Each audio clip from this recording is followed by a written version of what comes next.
एकता नगर में हुआ कांग्रेस जनमंच का आयोजन। कार्यक्रम में बड़ी संख्या में स्थानिक लोगों ने रजू की अपनी समस्या। कार्यक्रम में विधानसभा विपक्ष नेता अमित भाई चावड़ा के साथ नर्मदा जिला कांग्रेस प्रभारी संदीप सिंह मंगरोला, नर्मदा जिला कांग्रेस प्रमुख प्रफुल्ल भाई पटेल, नांदेड़ पूर्व विधायक श्रीपी डी वसावा, छोटा उदयपुर लोकसभा सीट के कांग्रेस उम्मीदवार सुखराम भाई राठवा, रंजीत सिंह तड़वी, गरुड़ेश्वर तालुका पंचायत विपक्ष नेता दक्षबेन तड़वी, हरीश भाई वालंद के साथ बड़ी संख्या में पदाधिकारी तथा जनगण रहे उपस्थित। गुजरात विधानसभा विपक्ष नेता अमित भाई चावड़ा ने लोगों की समस्या का जल्द से जल्द उकेल लाने का दिया आश्वासन। पण हाल सरकारे एमने कदर क्यों करेला छे। मारो प्रश्न ये छे कि 2021 थी एपीएमसी गड्डेश्वर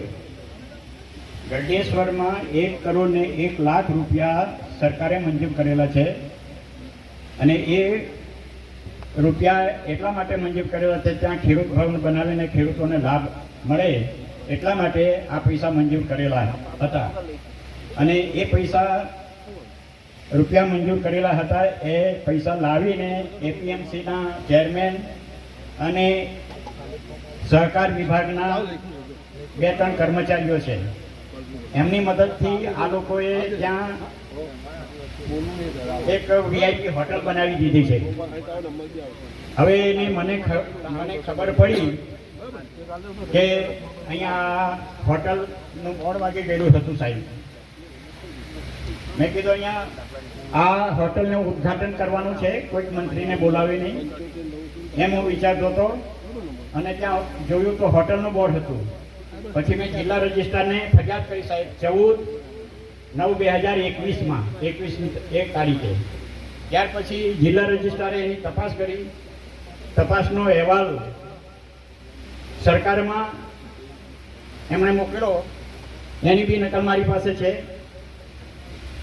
अने आनी जाण मुख्यमंत्री ने पण करी छे, सरकार मंत्री ने पण करी छे अने आ जे गुनेगारो छे जे लोको होटल चलाववामां जे शामिल छे एवा सरकारी अधिकारीओ छे साहेब। गांधीनगर में सर्विस छे, नौकरी छे अने एक अधिकारी छे धर्मेश पटेल नामनो एक माणस छे ये सरकार में अँ राजपीपळा एनी नौकरी है 25 वर्ष थी, तो एनी बदली थई छे हमणां गांधीनगर।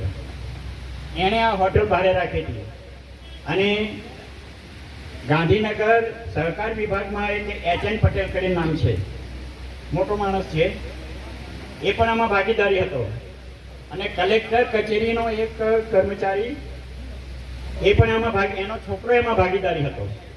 आ बधा ज रिपोर्टो में मारी पासे छे अने अत्यारे ए तपासना आधारे होटल खाली करावी छे अने खाली कराव्या पछी जे ते गुनेगार लोको छे एमने सामे पोलीस फरियाद करवा माटे गांधीनगर जे सहकार विभागमांथी अहींया सहकार विभाग राजपीपळामां जाण करीए तो सहकार विभागे जिला रजिस्ट्रारे पोलीस स्टेशन गड्डेश्वर में फरियाद नोंधावी हती पोलीस में। ये फरियाद में आज 5 महीना लगभग थई गया है साहब। 21 के 22 तारीखे 22/4/2024 ना रोज जिला रजिस्ट्रारे अहींया गड्डेश्वर पोलीस स्टेशन में फरियाद नोंधावी हती एवी मने जाण छे। तेना आजे लगभग 5 થી 6 महीना 5 महीना जेवा थवा आव्या छे छतां कोई फरियाद पोलीस स्टेशन में नोंधाई नहीं अने उपरथी जे ते गुनेगारो ने फरियाद जेने करवानी हती जेना पर फरियाद करवानी हती ए लोकोने पीएसआई बोलावीने एवुं कीधुं के भाई तमारा पर फरियाद थई छे, तमे जेलमां जवाना छो, तमे तमारी व्यवस्था करीने मने मळो। तो ए लोको साहेब गांधीनगर थी पाछा एवुं लखावी लाव्या जेना पर फरियाद थवानी हती ए लोको ते हवे पछी आ लोकोनी पास आ लोको निर्दोष छे ने एमनी सामे कई करवानुं नथी एवुं गृहमंत्री पासेथी लखावी लाव्या छे। અને અત્યારે આ જે મુખ્યમંત્રી સ્વાગત કાર્યક્રમ ચાલે છે દર મહિને અહીંયા કલેક્ટર, હા એ કલેક્ટરમાં મેં ફરિયાદ આપી છે ત્યાંની મારી પાસે નકલ છે. જો એ મુદ્દો મહત્વ એ અમલ કરાઈ ગયો. હું લીમડી ગામના રહેવાસી છું. માઇક નજીક રાખો. મારું નામ દક્ષાબેન કનુભાઈ તડવી. હું લીમડી ગામના રહેવાસી છું. એકદમ ટેચુની નજીક મારું ગામ આવેલું છે. ટેચુની સામે જ હું રહું છું. અને અત્યારે જે રોજગારી આપવામાં આવી હતી અમને, એ રોજગારી પણ આ લોકોએ અમારી જોડેથી છીનવી લીધી છે. અત્યારે ગેટ નંબર 5 સામેનો બંધ થયો છે, એટલે અમારી રોજગારી બંધ થઈ ગઈ છે. એના માટે હું સાહેબશ્રીને વિનંતી કરું છું કે વહેલે તકે અમને રોજગારી અપાવો. અને હું એકલી છું, વિધવા છું. આ લોકોએ છોકરાઓને પણ નથી રોજગારી આપી કે એમને પણ નથી આપી. અને અમે કંઈ બોલવા જોઈએ તો ભાજપના નેતા આવવાના હોય તો અમને ખદેડી મૂકવામાં આવે છે. અને કાચું ફ્રૂટ અમે લાવીને વેચતા હોય, બહેનો ઘણી બધી છે, ભાઈઓ પણ છે. અને અમને ત્યાંથી એવું કહેવામાં આવે કે ભાજપના નેતા આવે છે ને તમે અહીંથી હટી જજો એમ. તો હવે 4-5 દિવસ લગન એ નેતા અહીંથી જાય ને નર્મદામાંથી તો એ સુધી અમે ખાઈએ શું? અમારે હાલ લાવીને ખાવાનું અમારું છે. તો પણ આ લોકો અમને એ નથી. અને રિક્ષાવાળા ભાઈઓનો પ્રશ્ન છે. બહારની એજન્સી આવેલી છે અને તાત્કાલિક એ લોકો બહારના વ્યક્તિ જો પાસ લેવા જાય તો તૈયારીમાં એ લોકો પાસ કાઢી આપે. તો અમારે આદિવાસી છોકરાઓએ ગુનો ઉપાડ્યો છે. અને હમણાં અમે ગયેલા, અમે સીઓ સાહેબને મળવા ત્યારે એવું કહેવામાં આવ્યું હતું ઓફિસેથી, હું છોકરાઓને બધાને લઈને ગયેલી, જેટલા ડ્રાઈવર હતા રિક્ષાના એમને, ત્યારે એવું કીધું હતું કે સીઓ સાહેબ 1 મહિનો થયો રજા ઉપર છે. તો અમને નથી મળ્યો. તો પછી અમે એમને રજૂઆત કરીને આવતા રહ્યા અને બીજા દિવસ સીઓ સાહેબ ત્યાં આવી ગયા હતા. અને 1 મહિનાની રજા ઉપર છે એમ બોલ્યા આ લોકો. એટલે અમે ઓફિસમાં જઈએ તો અમને જૂઠું બોલે છે કે તમને આજે નહીં મળે સાહેબ. તો કેવી રીતના આ લોકો કેમ અમને જૂઠું બોલે? અમારા આદિવાસીની જમીન લેવામાં એમને ગમે છે ને આદિવાસી લોકો નથી ગમતા. શા માટે નથી ગમતા આદિવાસી લોકો?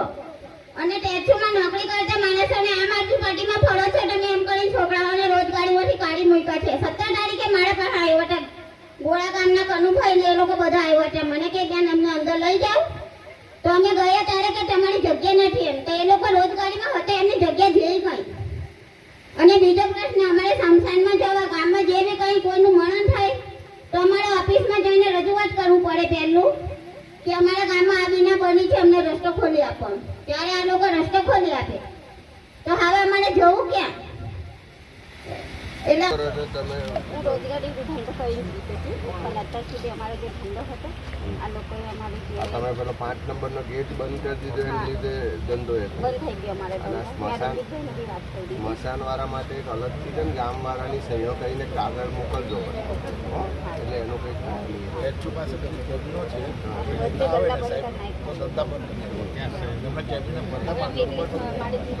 છોકરાઓને રોજગારી હું આ નંબર પર તમને ફરી કાગળ લખી વારા ફરતી મંચ પર આવે. અમારે ત્યાં કેનલો વગર લેવલ વગરની જે બનાવેલી હોય એ લેવલોના લીધે ખેડૂતોને પૂરું સિંચાઈનું પાણી મળતું નથી. સાથે સાથે ચોમાસું આવે છે, ચોમાસાની અંદર જે કેનલની પાસે જે જમીનો છે એ બધી ખરાબ થઈ જાય છે, આખો પાક એનો નિષ્ફળ જાય છે. અને સરકાર તરફથી આનું કોઈ એ નથી કે આનું વળતર મળે.